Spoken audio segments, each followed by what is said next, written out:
శ్రీ లలిత సహస్రనామ స్తోత్రమందలి 134వ శ్లోకాన్ని ఓసారి గమనిద్దాం. రాజరాజేశ్వరి రాజ్యదాయిని రాజ్యవల్లభ రాజత్కృపాయ రాజపీఠ నివేశిత నిజాశ్రిత.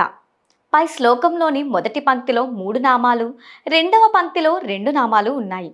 ఈ మొత్తం 5 నామాలను భక్తి విశ్వాసాలతో బీజాక్షర సహితంగా 21 సార్లు పఠించాలి.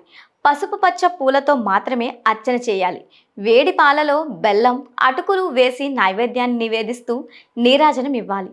వృత్తి, విద్య, వ్యాపార, ఉద్యోగ, గృహ, వాహన, అధికార, పదవి యోగాలలో విశిష్ట రాజ్యాధికారాన్ని పొందటానికి శ్రీ రాజరాజేశ్వరి దేవిని ఆరాధించాలి. శ్రీ విద్య షోడశాక్షరి మంత్రాది దేవత రాజరాజేశ్వరి.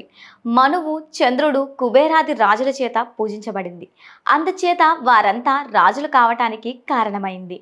నిజ జీవితంలో భక్తులకు యోగ్యమైన రాజ్యం అనగా ఉద్యోగాన్ని అనుగ్రహించే రాజ్యధాయిని. సర్వ లోకాలకు ఆధిపత్యం వహించే తల్లి కనుకనే రాజ్యవల్లభ అని పిలువబడింది. అందుకే ఈ దిగువన తెలిపిన నక్షత్రాలు, వారాలు వచ్చిన ప్రతిసారి శ్రీ రాజరాజేశ్వరిని ప్రార్థిస్తూ ఆ తల్లి అనుగ్రహ ప్రాప్తిని పొందటానికి ప్రయత్నించండి. మంగళవారం, శుక్రవారాలు మాత్రమే అనుకూలమైనవి.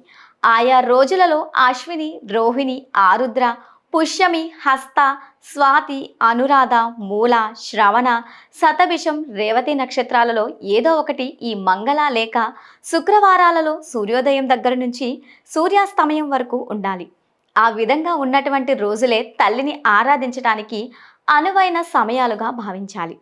పై శ్లోకమందలి 5 నామాలకు ముందు ఓం ఐం హ్రీం శ్రీం అను బీజాక్షరాలను కలపాలి. ఓం ఐం హ్రీం శ్రీం రాజరాజేశ్వరై నమః. ఓం ఐం హ్రీం శ్రీం రాజ్యదాయినై నమః. ఓం ఐం హ్రీం శ్రీం రాజ్యవల్లభాయై నమః. ఓం ఐం హ్రీం శ్రీం రాజత్కృపాయై నమః. ఓం ఐం హ్రీం శ్రీం రాజపీఠ నివేశిత నిజాశ్రితాయై నమః. మీ పూజా మందిరాలలో అవకాశం ఉన్నంత వరకు శ్రీ రాజరాజేశ్వరి చిత్రపటమును ఉంచి దీపారాధన చేసి సంకల్పము గావించి గోత్ర నామాలతో తల్లిని ఆరాధించాలి. సంకల్ప సిద్ధిని పొందాలి.